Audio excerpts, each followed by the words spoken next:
Like this is the spirit of the people and how it shows out. But there is a lot of pressure, not only on the folks who are flooded out of their homes, but those working on the sandbags too. What are the danger signals you watch for as the stress mounts and this hard work goes on day after day?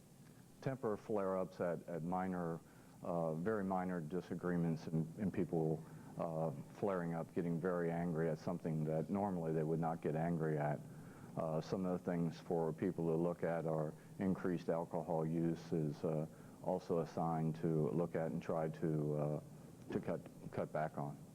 Now, someone thinks they need help or knows of someone else that needs help. How do they get in contact with you and the Community Counseling Center in Cape? Our number is 334-1100, and they can call us directly. Also, FEMA, the Federal Emergency Management Agency, and also the Red Cross are helping out and sending people our way. Thank you very much for talking with us. Gary Cook, a community stabilization therapist for the Community Counseling Center in Cape Girardeau.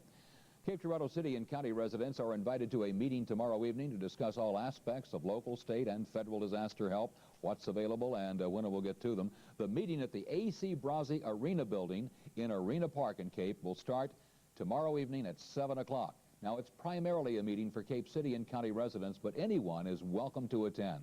Besides city and county officials, the meeting also will be attended by the Missouri and federal emergency management agencies, Red Cross, Salvation Army, Union Electric, and others. We'll have more later on the disaster aid offices that are opening in Cape and St. Genevieve.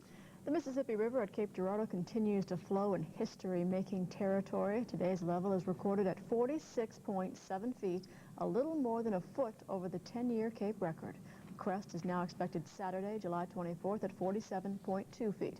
That is 2 days later than earlier predicted. Elsewhere in the heartland, Chester expected a crest of 47.2 feet today. That is 20 feet above flood stage. At Cairo, a crest is predicted for this coming Saturday, July 24th at 45.2. And at New Madrid, a crest is also expected Saturday, but at 33.5 feet, barely under flood stage.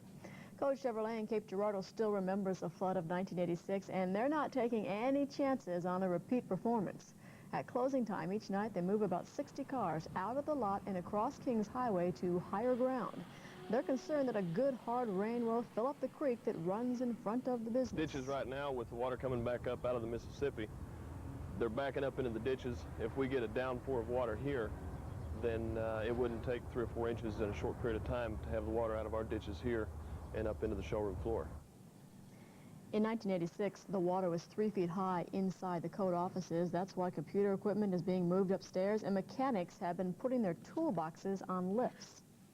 Missouri Governor Mel Carnahan is planning to visit Cape Girardeau County tomorrow morning. The governor will take a helicopter tour of flood damage, landing in Dutchtown about 8:45 a.m.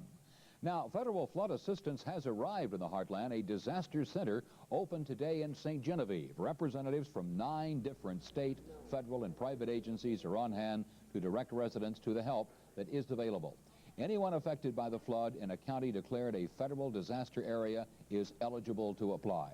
And a lot of flood victims don't realize that they're eligible for some emergency financial aid, some rental housing aid.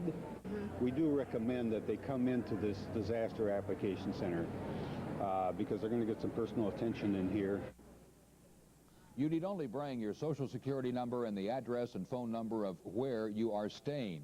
The shares of St. Genevieve were some of the first residents to apply their problem out of sight down in the basement, which is flooded.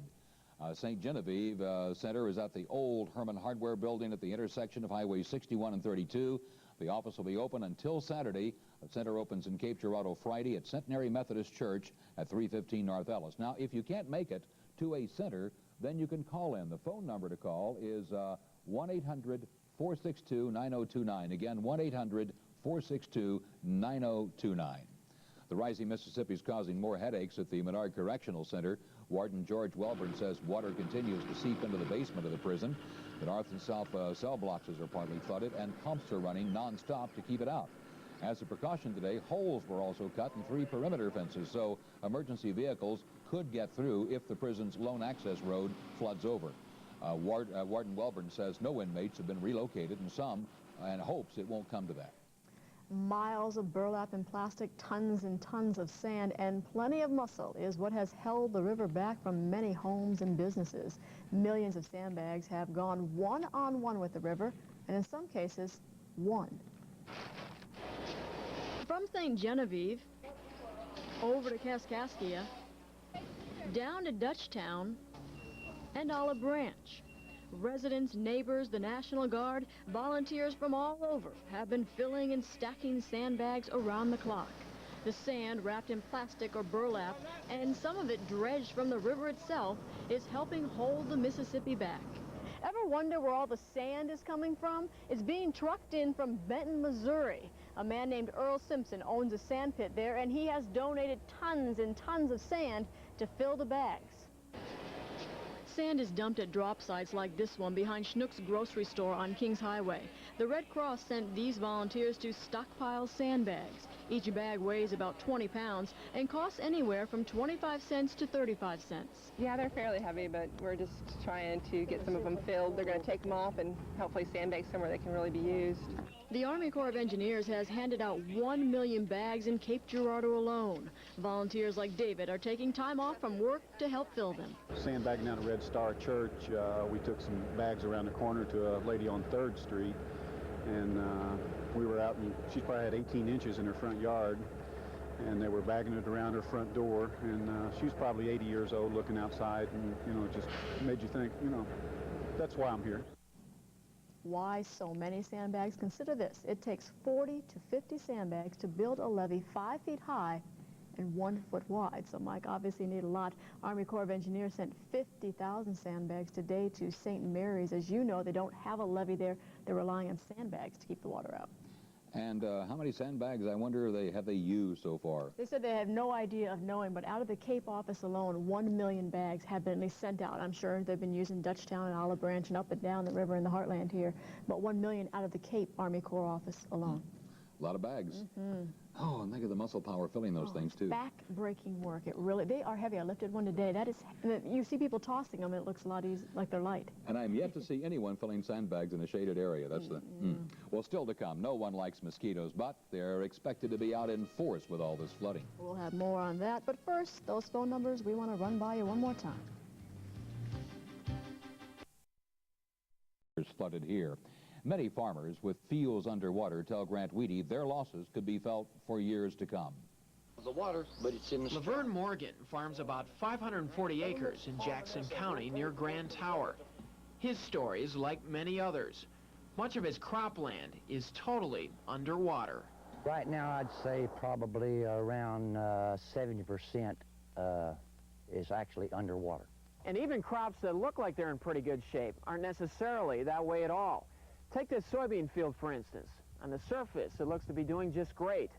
The reality is, half this field is flooded out, and most of this crop is a total loss. The main problem for Laverne is the Big Muddy River. Backwash from the Mississippi leaves it with nowhere to go, and much of the water is seeping into his fields. This kind of crop damage is happening all over. Randy Myers supplies farmers from Thebes to Rockwood, and says the flooding he's seeing is unbelievable. We're looking at more than 20,000 acres that should be in crops right now that's already has been taken out by the flood. Many farmers say recovering from all this flooding will take time. You're not going to get back on your feet anyway soon. It's not going to be two years. It's going to be over a five-year period of just trying to get back even. I think when you're younger, you could stand a whole lot more than you can. When you pass that 50 mark, you begin to hurt. You know, as far as what you put into it, and it's just tough. It's just tough. And many farmers say the worst of it may be there's nothing they can do. In Jackson County, Grant Weedy, Heartland News. In southeast Missouri, the Mississippi River destruction doesn't stop in Cape Girardeau and Commerce. It's moving further south. North Mississippi County is also battling the flood. Cargill Grain Company employees and farmers are sandbagging to save the stored grain. The road leading to the grain bins and Cargill offices is under 5 feet of rushing water. The bottom floor of the office is already flooded. We do have a second story, and it's, of course, will not be flooded. There will not be any grain get wet, and we're just protecting the motors and switchgear and stuff like that now. The grain company is still taking orders, but no deliveries are being made. Unfortunately, sandbags won't help farmland that sits near Cargill. The Mississippi destroyed hundreds of acres as it spilled a quarter of a mile out of its banks. Speaking of sandbags, Alexander County is making a plea for sandbaggers. If you have the time, they'd like you to volunteer. You're asked to report to the Alexander County Highway Department in Olive Branch. Organizers say you should bring plenty to drink, and free tetanus shots will be given at Egyptian High School. We know how important those shots are, but they need help over there in southern Illinois. Bob is up next with Storm Team weather. Will it end? David Mattingly, Sharon Collins, Dan Rutz, Peggy Knapp, Sean Calebs, and Bruce Burkhart. Our team brings you the story in nature's way.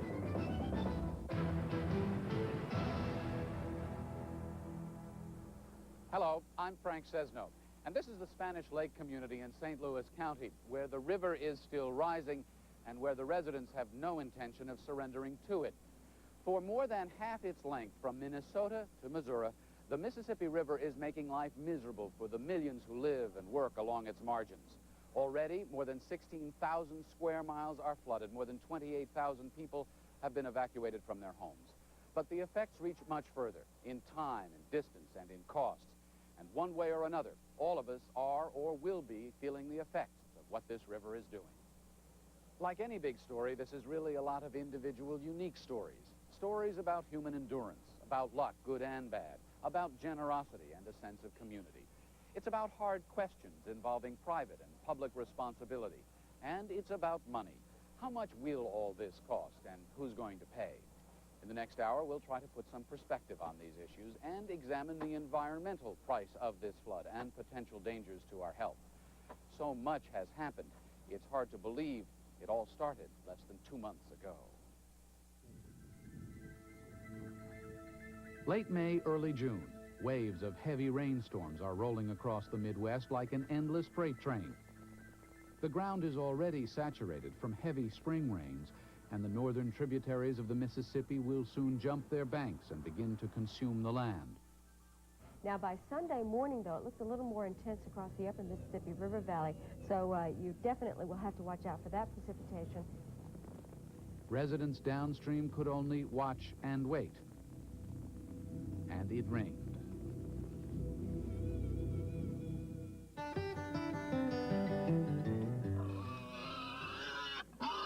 Before there was this rich sea of green covering the Iowa landscape, there was water. 4 million acres of wetlands. These wetlands were destroyed to make way for the crops and the livestock that today feed a nation. But now, in the wake of some of the worst flooding this state has ever seen, some argue that wetland destruction was a mistake. Once rich in wetlands, Iowa is now a network of ditches, drains, and levees, all designed to keep the rivers out and the crops dry. But with so much rain, the network this year collapsed. Farmers like Wayne Geiselman say it even backfired. The loss of the wetlands, I'm more convinced of that than ever this spring, is causing our flood peaks to steadily get higher and higher on our major rivers and streams. Wetlands act as sponges to soak up and gradually release runoff from rainfall. Left intact, they could moderate flooding along rivers downstream, but disrupt them and you get acres of mud and heartache. The first levee break was just about a quarter of a mile down this levee. It was the first one that broke here. Geiselman is a former state environmental official and an advocate for wetland restoration.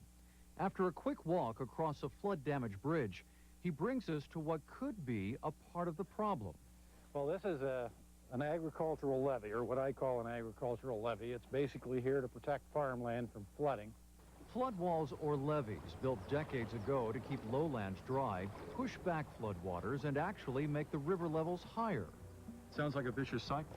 I think it is. Everything's interrelated when you start talking with rivers and